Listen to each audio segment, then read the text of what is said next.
আজকে ছোট্ট একটা মিনি ব্লগে তোমাদেরকে স্বাগত জানাই। মনিজ মেকআপ ডোর থেকে আমি মনি। তো হ্যালো বন্ধুরা, কেমন আছো ফ্যামিলি? আশা করি ভালোই আছো, আমিও ভালো আছি। তো যেটা দেখতে পাচ্ছ, আজকের ক্লায়েন্ট কিন্তু অন্য কেউ না, আজকের ক্লায়েন্ট কিন্তু আমি নিজেই, ঠিক আছে? তো স্টুডেন্টরা আমার উপরে কাজ করছে, ওরা সাহস করে বলছে দিদি তোমাকে একটা হেয়ার কাট করে দেই। তো ভাবলাম ওরা যেহেতু কাজ করছে তাহলে তোমাদের সাথে শেয়ার করতে আমার ক্ষতি কি? তোমরা তো বরাবরই আমাকে বলো যে হেয়ার কাট দেখাতে। তো সেক্ষেত্রে আরেকজন কে বললাম যে যে মোবাইলটা ধরার জন্য, দেখো মোবাইলটা লম্বা করে ধরেছে, ওদের জানি কী প্রবলেম মোবাইলটা ওইভাবে করে ধরতে। যাই হোক, তোমরা একটু অ্যাডজাস্ট করে নিও, শেখাটা ব্যাপার, মোবাইলটা সেরকমভাবে ম্যাটার করে না। তো ঠিক আছে, আমি জানি ইউটিউব চালাতে গেলে মোবাইলটা ঠিকঠাক ধরাটা অনেকটাই দরকার।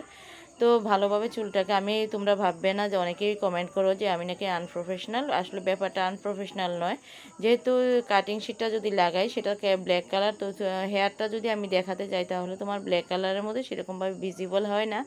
তাই বলে আমি কোনো কিছু কাটিং শিট না দেখিয়ে তোমাদেরকে শেখাটা ব্যাপার, যেহেতু আমি শেখাবো ভাবছি।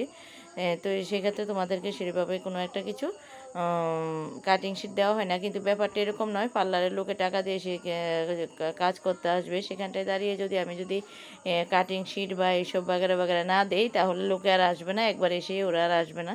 তো দেখতেই পাচ্ছ আমি একটা মধ্যে একটা যেটা বলে না বেসিক সেকশন যদি তোমরা না জানো, তোমরা কিন্তু কমেন্ট করে বলবে যে তোমরা বেসিক সেকশন কি সেটা জানো না, ঠিক আছে? তো একটা সেন্ট্রাল পার্টিশন নিয়ে, আমি সেন্ট্রাল পার্টিশন না ঠিক এটা একটা গাইডলাইন বলে, ঠিক আছে, চুলের গাইডলাইন বলে। তো যারা যারা বাড়িতে থাকো তোমরাও হেয়ার কাটটা করতে পারবে, প্লাস যারা পার্লারে কাজ করে সে করবে ভাবছো, তোমরাও কিন্তু এই হেয়ার কাটটা করতে পারবে। এটা একটা স্ট্রেট হেয়ার কাট। তো স্ট্রেট হেয়ার কাট যেহেতু, তাহলে আমি কিন্তু সেন্ট্রাল পার্টিশন নিয়ে একটা গাইডলাইন নিয়েছে রমাদি, দেখতেই পাচ্ছ। তো তারপরে এই গাইডলাইনটাকে দেখতেই পাচ্ছ, গাইডলাইনটা শর্ট আর বাকি যে গাইডলাইনটা আছে সেটা কিন্তু লং। তো আমি ওকে বলছিলাম যে তোমরা আগে তো স্ট্রেট কাটটা দেখবে। তো স্ট্রেট কাটটা অ্যাকচুয়ালি সেন্ট্রালে নিলে, তো আমি ওকে বলছি যে লাইট একটু ইউর কাটিংয়ের মতোই করো। তো সে লাইট একটু ইউ কাটার দেওয়ার চেষ্টা করছে। তো যদি আমার চুলটা বরাবরই স্ট্রেট কাট থাকে, তোমরা দেখো, তো এরকম করে সেন্ট্রাল পার্টিশনটাকে আস্তে আস্তে করে তোমাদেরকে দেখানোর জন্য বলছি, আস্তে আস্তে করে একদম ভালো করে কম্বিং করে নেবে। কোনো রকম এমনিতেই আমার চুলে কিন্তু স্ট্রেট চুল, তো তো ট্যাঙ্গেল থাকে না। তো যাদের ট্যাঙ্গেল থাকে তোমাদেরকে ভালো করে বলছি যে ট্যাঙ্গেল ফ্রি করে নেবে। ফ্রি করে তারপরে রমাদি একটু, যেহেতু ভয়ে ভয়ে বললাম না, মাস্টারের উপরে কাজ করবে, ওরা ভীষণ ভয় কাজ করে ওদের উপরে। তো যে স্পাইনাল কর্ড আছে ওখানটায় তোমরা আস্তে আস্তে গাইডলাইনটাকে নিয়ে আসবে, নিয়ে এসে তারপরে তোমরা কাটবে। তো যখন পুরোটা চুল কাটা হয়ে যাবে, এটা এই স্ট্রেট কাটটাকে কিন্তু তোমাদের তখনই ডান হয়ে যাবে। তো অবশ্যই যে পার্টিশনগুলো এগুলো কিন্তু অনেকেই স্ট্রেট কাট একেবারেই ধরে রেখে পাট করে কেটে দেয়, এইভাবে কিন্তু হয় না। একদম পাতলা পাতলা সেকশন করে নিয়ে তারপর আস্তে আস্তে গাইডলাইনের সাথে মিশিয়ে তারপরে হেয়ারটাকে কাট করতে হয়।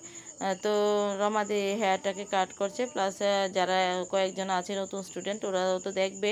তো ওদেরকে দেখানোর জন্যই বিশেষ করে কাটা চুলটা। তো ভাবলাম তোমাদের সাথেও একটা ভিডিও করে শেয়ার করা যাক। তো ভিডিওটা হবে মিনি ব্লগ, তোমরা কিন্তু ভিডিওটা না কেটে পুরোটা দেখে নেবে, কোনো স্কিপ করবে না। তো সামনে আমি কোনো হেয়ার কাট দেবো না, লেয়ার কাট কিছুই দেবো না, সিম্পলি চুলটাকে একটা স্ট্রেট কাট কেটে নেব। তো হেয়ার কাটটা ভাবছি পরে এক সময় যখন লম্বা হবে তখন লং ভিটি এরকম কোনো কিছু করব। তো আশা করি মিনি ব্লগটা তোমাদের ভালো লেগেছে। যদি ভালো লাগে তাহলে ভিডিওটাকে, যদি নতুন হয়ে থাকো, সাবস্ক্রাইব করবে চ্যানেলটাকে। আর যদি পুরনো হয় তাহলে ভিডিওটা স্কিপ না করে লাইক কমেন্ট অবশ্যই শেয়ার করে দেবে।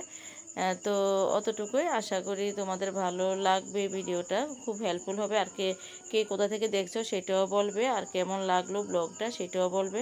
তো ভয়েসটা দেওয়ার উদ্দেশ্য হলো, তো ভয়েসটা বললে তোমরা ভালো করে বুঝতে পারবে, শুনতে পারবে, জানতে পারবে। তো ভালো থেকো, সুস্থ থাকো, আজকাল নয়, বাই বাই।